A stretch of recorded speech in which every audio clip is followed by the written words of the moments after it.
Welcome to the Bible's Greatest Mysteries. I'm Derek Gilbert. I'm Sharon Gilbert, and here we are, back again. You thought we were gone, but no such luck. You can only slow us down. They can't stop us. Exactly. Well, thank you for joining us. We ask you if you've got a spare moment to please download our app, whether you get the version for smart TVs, which is available for Roku, Amazon Fire TV, Google TV, Android TV, Apple TV. Just go to their app store, look for the Gilbert House Ministries app, or you can download our mobile app, which is free and available for iOS, Android, Amazon Kindle Fire devices. And that brings all of our content right into your device or your TV, bypassing the gatekeepers of big tech, which is still a thing in 2025, surprisingly. And I think it's going to be more of a thing as we move forward. Correct. More gatekeepers. By the way, if you're watching this and you're thinking, I thought she didn't have to wear glasses, and look, there's no hat. Well, there's a hat, a just-in-case hat, but I do not need reading glasses. I do not need any prescription glasses at all. These are just clear with in other words, there's no prescription, but they have a tint in them that helps me with the light. If you've been following us on our various programs over the past year or so, you know that Sharon's been dealing with light sensitivity, which is related to, the dry eye problems. Dry eyes, but also the cataracts that she's just had corrected within the last few weeks of this recording. Isn't that exciting? I can actually see at just about all distances, and I can read tiny little print without glasses. Yeah. Well, seeing is actually sort of a related to the topic we'll be discussing for this week and next week. And it is indeed, and I think many of you are going to be surprised, though you shouldn't be. If you've been following Skywatch TV and the things that Derek and I do, then you'll know that we often look at the paranormal as well as the supernatural, because they dovetail. Yeah, but we do it from a Christian perspective, and that is one of the reasons we wanted to roll that into the Bible's Greatest Mysteries. This program, I think, gives us more freedom because of the range of topics that would fit into biblical mysteries, more so than, say, Unraveling Revelation or some of the other things that we've done. So, in fact, before we get started, we were assigned a whole bunch of things to do before the late Tom Horn passed away and went to be with Jesus. He graduated. Yes. His race was run. One of the things that he put in here is he wanted us to talk because Shaun had already put out a book that he on this topic, right? On the topic. So yes, this is our assignment, and it says, talk to Shaun Tabatt about the paranormal and are near-death experiences real? That is a very controversial topic among Christians, and we get into that in the discussion with Shaun. He was kind enough to join us here in the barn recently as we discuss with Shaun Tabatt his new book, The NDE Near-Death Experience Conspiracy. Ooh. Shaun, thank you for joining us here in the barn. We appreciate you making the trip out here to the Ozarks. It's nice to finally see the barn in person. It's good to be back. It's right. You spent a day or two with us here, 5 years ago? 5 years ago, yeah. Pre-COVID. Yeah. A lot's changed in the barn since then. It has, yeah. Sitting out here back then would have been, as the man who helped clean out the barn called it at the time, a brown recluse sanctuary. So that would not have been recommended. Your book, The NDE Conspiracy, really tackles a subject that's kind of touchy for a lot of Christians. Why is this a subject that is somewhat controversial? I think people have always been fascinated by near-death experiences, but a lot of us who came up in evangelical and very conservative circles, we were kind of warned off of anything supernatural and things that kind of ride that fence between the supernatural and the paranormal. A lot of us were just raised to be uncomfortable with that, and I think a lot of Christians are just afraid to have those sorts of conversations. It is ironic, isn't it? Because as Christians, our default setting should be to view the world through a supernatural lens. Right. And yet, was there anything, I know you've been in the publishing business a long time, and this was a popular topic some 25, 30 years ago. Was there anything that happened back then that may have kind of scared folks away from talking about this? Yeah, I mean, I cut my teeth in Christian retail back in the late 90s. That was really the heyday of Christian retailing. And you had a lot of popular heaven books, heaven tourism books, people called them, in the late 90s and early 2000s. And there were a few stories that people eventually recanted and said they lied or fabricated some things. And I feel like that put a bad taste in people's mouths for these heaven stories, heaven experiences. And so people always have written about this stuff, but they kind of fell off in popularity for a while. And then you have John Burke's book, Imagine Heaven, that came onto the scene. And John's a pastor in Texas. He is an engineer in terms of training, but he's been a pastor for many years. And he actually encountered, I believe it was Raymond Moody's book, Life After Life, back when his father was dying. And so that's how he got introduced to near-death experiences. And he just started talking to people and researching and investigating. And I think it was his book that gave a lot of us permission to go, a rational, thoughtful believer can be interested in this stuff and investigate it and try to understand it, but come at it from a biblical lens. And so I feel like that kind of gave permission to the space to open back up. And then you've seen numerous books come on the scene since then. But yeah, I think it was that book that broke the phenomenon wide open. And then culturally, you look at popular TV, film, etc., ghost hunting, the afterlife, any NDEs, anything in between. People want to know what happens as consciousness continue, what happens when I'm going to die. And so it's all part of this broad conversation. Yeah. No, you go back to the Epic of Gilgamesh, 5,000 years ago. And this is clearly a topic that has been top of mind for humanity for a very, very long time. Where'd we come from? Why are we here? What happens when we die? And especially that third one. Right. Yeah. What was it that got you interested in the subject of near-death experiences?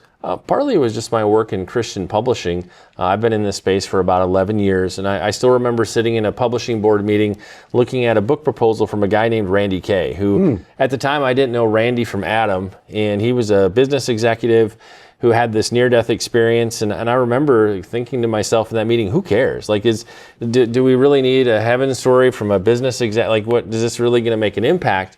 We did ultimately go on to publish it, and it was after I actually had left Baker that I listened to the audiobook when I was on a business trip in Colorado, and I was like, this is pretty good. And so I interviewed Randy, and that's kind of what opened it up. We ended up doing podcasts together and have worked on multiple book projects, but God just gave us so much fruit. Some of the podcasts that we did back in the day, we'd get testimonies of people getting healed, people deciding to follow Jesus, people rededicating themselves just from an interview like this with Randy, who's an experiencer, me, a non-experiencer, talking to another experiencer, and God just breathed on it and did something special. I've never seen fruit like that on podcast interviews. That would seem to be one of the main criteria for determining the truth of somebody's account. Would it not? I mean, you see somebody comes back, and rather than coming back with a fantastical story of ice cream in heaven or whatever, but coming back and being really energized to proclaim the gospel of Jesus Christ. Yeah, I think in terms of the veracity of NDEs, or are they legitimate, we have to look at what we see in the scriptures. We have to look at Orthodox historic Christian teaching and kind of weigh those things. But the thing that Randy and I always are looking for is this person making Jesus bigger, beautiful, more real with what they share, or is it making the experiencer like the main focus? Because so many of the people who've had what I would consider a legitimate near-death experience, be it a heaven experience or a hell experience, the folks that have gone to heaven, they come back saturated in the love of Jesus. Like, brother, do you know Jesus? Let me tell you about Jesus. Let me tell you how I met Jesus. Or the folks who go to hell, they come back going, man, I got to get my life in order and get right with the Lord. And brother, we're all going to get right with the Lord. So there's this evangelistic fire in those people that is completely different from how they were before. Randy's an interesting case study where he was a corporate trainer before his NDE. And so he would do tests and whatnot with the people he worked with to assess their skills and their personality and all that sort of thing. So he'd done these tests many times. Before his NDE, he ranked in a quadrant that said he wasn't very empathetic or loving. Post NDE, he did some of the same stuff because he kept training for a while. and he ranked in a completely different quadrant as this very loving and empathetic guy. And he's one of the most loving, empathetic people I've ever met. But before his NDE, his personality was completely different. And so there's dramatic shifts that happen for experiencers to the point where some end up getting divorced because their personalities are so different, or they end up switching careers, or if they were very much obsessed with success and money, they don't care about money anymore. A lot of them end up in ministry because they are very passionate about telling people about Jesus. So it dramatically shifts people's lives. On a personal level, you underwent a very traumatic personal experience over the last couple of years. Your wife, Lynette, passed away from cancer in 2024. How has your research into NDEs, how did that affect the way you were interacting with Lynette during that period? And what were her experiences during that period as she was transitioning? Yeah, it was interesting. I never wanted to work in the NDE space. It wasn't, this is what I want to do when I grow up, but God put me here, and I didn't really know why. Now in hindsight, I see it was exactly for that 19 months that we went through Lynette's cancer journey. It was interesting in the sense that obviously when you're trying to come to terms with a terminal diagnosis and told you have a year to live, you have lots of questions. And so I just helped her process all her questions about heaven and what's it like to die and various things. And oddly enough, I had testimonies and stories from the many people I've interviewed that I was able to share with her along that journey. And then about 8 months before she passed away, she had two experiences that are typically part of a normal near-death experience. However you want to say it, that's the best way to say it, I guess.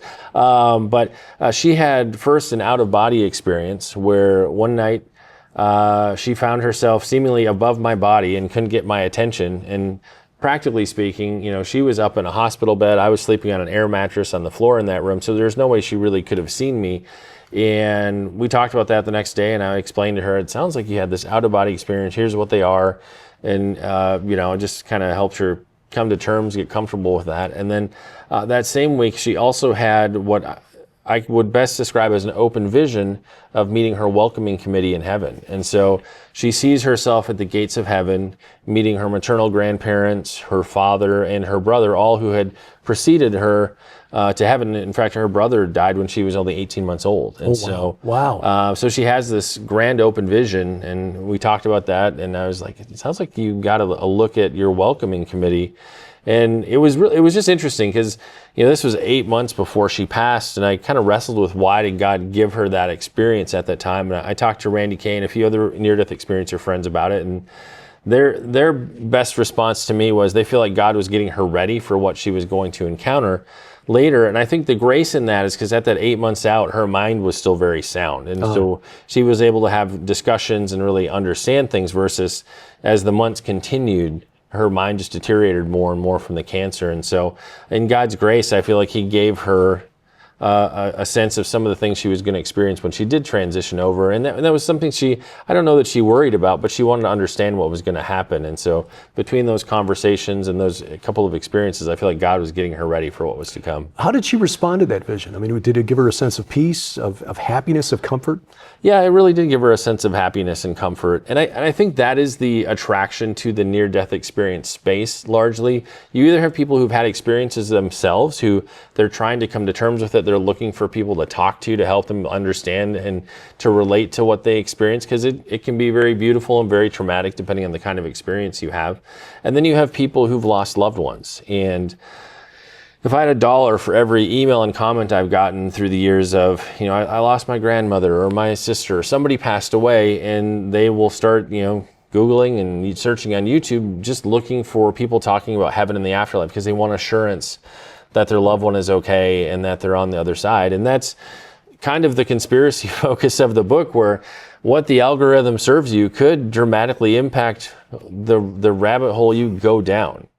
The discussion about Shaun's late wife, Lynette, was really interesting, because this, again, is another delicate subject when it comes to Christians. Many pastors have been taught, many Christians have been taught, that there is no such thing as these sorts of visions, that these sorts of things are either just dreams, the brain trying to make sense of the world around us, or deceptions coming from the demonic realm. And Shaun was, I think, wise in praying about this and suggesting to Lynette that this was a gift from God, allowing her to see the welcoming committee that would greet her on her arrival. I know, and that welcoming committee included her 18-month-old brother. Yeah. He died when he was 18 months old. And I assume that she knew exactly, we shall Died know. when she was 18 months old. So she would not have recognized him or remembered from that age, but she knew That's him. even more profound. Exactly, yeah. And yet she knew. Right. Oh my goodness, because I had an older brother who died before I was born. And it was a major process for my parents to deal with his death. And he was the second miscarriage, except that little brother, as we call him, had lived long enough that they gave him a name and they buried him, and there's a tomb marker, and heard many times about two brothers that I had lost, never known, but I'm betting I'll see them and I will know who they are. Yeah, yeah. And I know my mom and dad are with them now. Yes, and that is a comfort. And that is one of the things that we got from the interview with Shaun, that this is, when it's a legitimate vision allowed by God, truly a gift and a blessing. And when we come back, we'll talk about how the enemy will try to twist those and manipulate those to deceive us into believing things that are not biblical, when our conversation with Shaun Tabatt about the NDE Conspiracy continues. You were born on a battlefield. Now, see where this long war began and where it ends. Israel. Join Derek and Sharon Gilbert in the Holy Land this October, where you'll see things like this. Jerusalem. Israel's Stonehenge, Gilgal Rephaim, the Temple Mount, Joshua's altar, Shiloh and the red heifers, and the gates of hell. Join Derek and Sharon Gilbert in Israel October 19th through 30th, 2025. This is not the typical tour of Israel. For information and to reserve your place on the 2025 Gilbert House Tour of Israel, please log on to gilberthouse.org/travel. That's gilberthouse.org/travel. Welcome back to the Bible's Greatest Mysteries. I'm Derek Gilbert. I'm Sharon Gilbert, and we want to remind you that Derek and I are going to Israel in October of this year, 2025, and we plan to go again in the spring. And anytime the Lord allows us, we're going to try to put together a tour of Israel. You can find out when those tours are, and you can sign up by going to gilberthouse.org/travel. We're very excited to show you the battlegrounds in the Holy Land that are key to understanding how far our Lord has gone to redeem us from the grip of the enemy. And a lot of what Jesus did was done in very specific geographic locations for to make a specific point to the spirit realm. In fact, that's a major point of our latest book, The Gates of Hell, why Jesus declared his divinity at Well, I just happen to have a copy of that here. Can you imagine that? Yeah, this is titled for the location at Caesarea Philippi at the base of Mount Hermon, where Jesus declared his divinity to his disciples. And there's a reason he did it at that location. We get into it there, but to see it on the ground and realize you're standing in that place where Jesus made that declaration, it makes the hair on the back of your neck stand up. It truly, truly does. So if you have already signed up for this year's October tour, thank you for signing up. We look forward to seeing you there.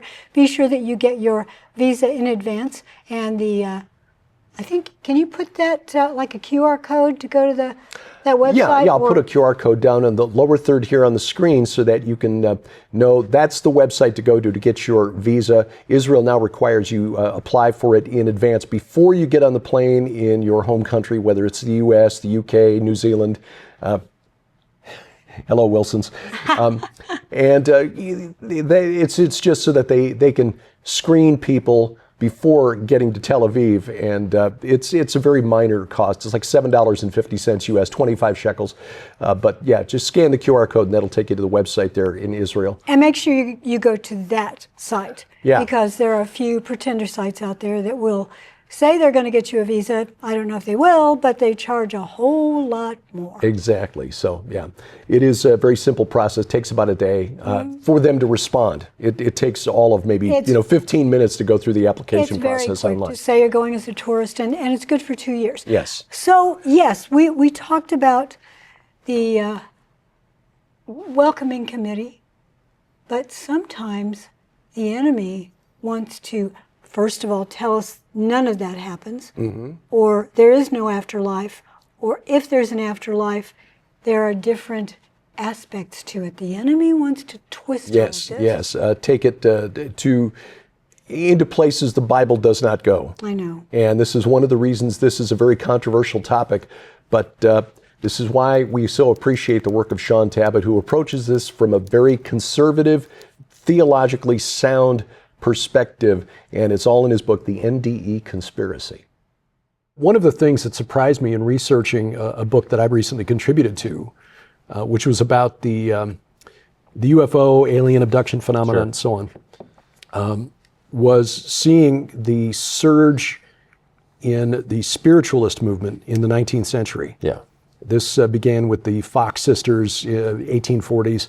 I thought we were going to hear some knocking in the walls when you mentioned the Fox sisters. Well, except that they later admitted in an interview with a New York newspaper that they made the whole thing up. Right. But even with that, Sir Arthur Conan Doyle, the creator of Sherlock Holmes, was convinced that it was a real phenomenon. He wrote a history of the spiritualist movement in the 1920s. So even it's like believers in professional wrestling, even though the wrestlers themselves will admit, we scripted it out. This was the finishing move. People wanted to believe because they are that desperate. How will Satan use that to draw people into a deceptive theology? Sure. Well, and one comment on Doyle, he's interesting because he's recorded as saying he was willing to give up his literary fame if people would follow his work on spiritualism. Like that, in the later parts of his life, became his obsession. Right. People claim it wasn't, but I do wonder if it was after his son died that his obsession grew it seems like he became increasingly more immersed in the whole spiritualism movement. But in his day and age, he was the guy. Like he was the biggest cheerleader at that time. And it's surprising given the way he wrote Sherlock Holmes. As a man completely of science, not given to believing in the supernatural. And yet, Doyle was one of the biggest proponents of this 100 years ago. Well, and I'll get to your question in a moment. I talked briefly in the book about different organizations like Center for Cyclical Research and others through the years where you've had major organizations, especially in the last 2 centuries, where you had a wide range of famous people, authors, clergymen, like well-known folks as well as normal folks looking at a whole range of topics. And, often mediumship was a part of what they researched, but the afterlife, near-death experiences. And so for those of us working in this space today, we sort of stand on those folks' shoulders because they documented what they did very well in court, kind of, not unlike Ed and Lorraine Warren. There are people who came before who kind of popularized and opened the door for a lot of the work we all do today. But in terms of how Satan will twist this, I feel like God has given us near-death experiences to, on the one hand, let himself be known, to introduce us to him. One, for the experiencer, as well as for those who hear, listen to, watch, read their testimonies. And also to reinforce that the afterlife is real, that heaven is an eternal destination and hell is an eternal destination. Yet, I feel like Satan is coming into this space and twisting it, as he often does, taking something that God's given us for good and to pervert it, twist it to his own ends. I've seen that a few different ways. I've shared this story many times in interviews. I have a good friend, Brian Melvin. He contracted cholera from drinking bad water at a construction site. And in the midst of his near-death experience, he kind of lands or bounces into this space, as he would describe it, where it looks like his childhood home. And a few things are out of place, but it looks like the house he grew up in. And there's all these people who are like, Brian, it's so good to see you. We're so glad you're welcome, welcoming him into what he thinks is heaven. And everything seems great. And if he'd been resuscitated at that moment, he would have thought he was good, that he was going to go back to heaven when he died next time. And really, he wouldn't have changed anything in his life. And a few minutes into it, he starts to see somebody that looks like his mom amongst this welcoming committee. And he has this thought that my mom's not dead. How could she be welcoming me into heaven? And as he has that thought, it shifts, and what looks like the souls of his friends and loved ones, suddenly they become these serpent-like demonic creatures, and one of them eventually tears open a hole in the sky and takes him into a portal or a doorway down into hell, and he has this whole hell experience. And that's probably one of the most overt deceptions I've seen in an NDE. It was the first one that Randy and I ever encountered. That it gets into angels and demons operating in the second heaven. If the soul goes into the second heaven, if a demon's able to capture it, are they able to give them this kind of a fake experience? And I would say yes. So that's very overt. And then you have these kind of subtle experiences, and these are very common from near-death experiencers, where they'll be like, I encountered this ball of light, this being of love, and I was in everything, and everything is in me, and everybody goes to heaven, and they'll come back with bad theology, things that are in opposition to Scripture. I think the interesting tell in those circumstances is, one, God is vague and nondescript. In most near-death experiences where people have these heaven or hell experiences, it's very clear who God is or Jesus is, or sometimes even the Holy Spirit. In the hell experiences, it's very clear when they encounter Satan or demons and whatnot. And so I do have a lot of questions for these vague experiences where I think it's either Satan or demons masquerading as a being of light. And so one that is vague, I think that's a tell. The other thing is the bad ideas they come back with. There's one I share in the book where this woman, she was having some kind of a surgical procedure and was given too much anesthesia, and she dies, and she has the being of light experience. And it tells her that things like cannibalism and rape and murder aren't bad. Those are just like preparation for the soul and soul growth and for what's yet to come. And you don't need half a moral compass to go, well, that's all really evil, that's all really bad. So I think these places where Satan is deceiving people, there's often a tell. So that's the overt, the covert, and then you have what's been attracted into the near-death experience conversation. I think of IANS, which is the International Association of Near-Death Studies. When they started out, it was largely founded by medical doctors, and so you had doctors, folks like us, experiencers, people trying to come to terms from a spiritual or a medical perspective on what do we do with these NDEs. And fast forward 50 years, I went to one of their major conferences last year, and less than 20% of the content is these heaven and hell stories. It's mediums telling you how they are helping people reconnect with their lost loved ones. It's people talking about past and pre-life memories, people sharing about alien abduction encounters. And so you have all this other stuff that I think with Satan's prompting has been attracted, because it all falls loosely into the discussion about continuation of consciousness.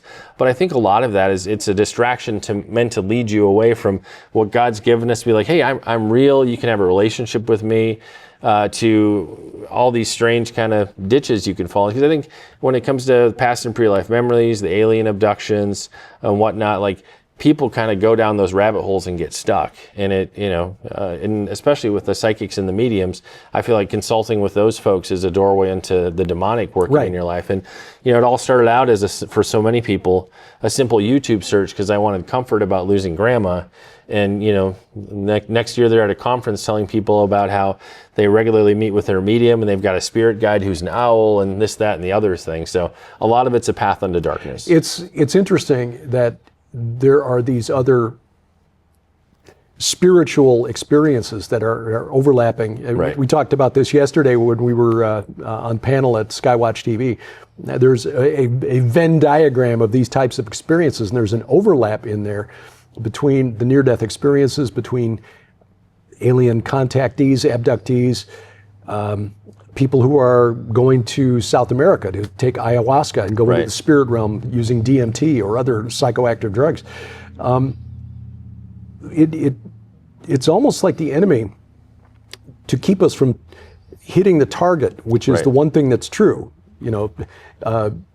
No one comes to the Father except through Jesus Christ. They're throwing out these countermeasures, and they don't really care which false target you chase after, as long as it's not the one that's true. Yeah, chase all these other things. Please don't follow Jesus. And interestingly enough, that's kind of the attitude at these more secular New Age conferences, is they'll have signage about how they're open to anything and everything, but have somebody come in and want to talk about Jesus, they're not really open to that. So, they'll say they are, but because I've had near-death experiencer friends and hospice nurse friends who have spoken at those events, and they've very much had to walk a fine line of what they could share, because God forbid you talk about Jesus when we're talking about the afterlife. There's it's ironic, they're very closed off, which makes you wonder, oh gosh, why has all this other strange stuff been attracted to this space, yet that's okay?